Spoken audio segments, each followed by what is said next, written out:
Now let's talk a little bit about CBD. That was another great Yeah, issue you did, and I think it's been something that most companies have said this is interesting. How do we participate? Is right. there a correct way? How do we do that? So, what were some of the things you uncovered there?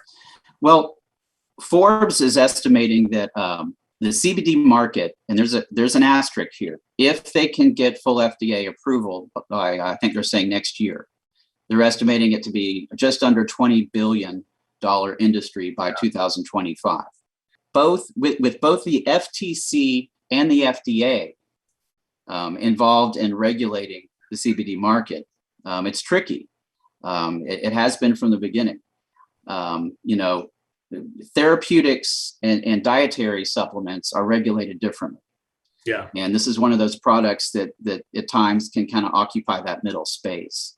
Now, in 2018, the Farm Bill delisted hemp as a controlled substance, which opened the door to not a limited CBD market, because it's a significant market now. Yeah. But it absolutely was an important first step in delisting that as a controlled substance, as hemp products, things like CBD. And that's just one of the cannabinoids. You've got CBG, you've got CBN, CBC as potential additives or products that can be used. And so obviously it's an industry that's on its way up.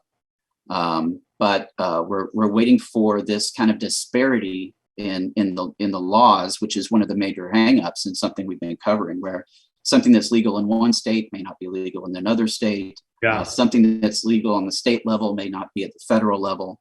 So That can present some challenges, right? We're definitely in that challenging middle ground right now. And the DSA hasn't fully approved products yet, CBD products, but I think they're also waiting on the full FDA approval. And we've seen things on our side where we have a number of clients that CBD is of their many products in the catalog, and they've had to do some things, right? Mm-hmm. Like we sample CBD products, but there's some states that you don't ship to. Exactly. Our technology allows that, and I think just knowing the right things is key, because I think it is going to be something that becomes a part of the industry, and those companies that have done it right have been able to do that effectively. And I think your articles that you guys had, great insights, great background about the legislation, all those things. So those could continue to be a resource there. Now, one of the things we talked about there, right, is the government regulation as it tied to CBD. But as a whole, that's something that's a hot topic for the industry. I know that's the current issue that, is coming out for October.